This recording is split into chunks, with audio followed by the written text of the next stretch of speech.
உங்கள் தேவனாகிய கர்த்தரையே சேவிக்க கடவீர்கள். அவர் உன் அப்பத்தையும் உன் தண்ணீரையும் ஆசீர்வதிப்பார். வியாதியை உன்னிலிருந்து விலக்குவேன். யாத்திராகமம் 23:25. நம் அயலானின் சாட்சி என்ன? இயேசு கிறிஸ்துவை பிரதிபலிக்க விரும்பும் நாம் ஒவ்வொருவரும் மத்தேயு 28:19-20 இன்படி அவர் நமக்கு சொன்ன உபதேசங்களை கைக்கொண்டு உலகம் எங்கும் உள்ளவர்களுக்கு சுவிசேஷத்தை அறிவிப்பது நம்முடைய கடமையாகும்.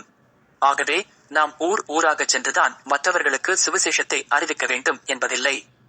நாம் இருக்கும் இடத்திலே, வேலை செய்யும் ஸ்தலங்களிலே, வழியிலே மற்றவர்களுக்கு சாட்சியாக வாழ்ந்து தேவைப்படும் போது இயேசுவை பற்றி பேச வேண்டும்.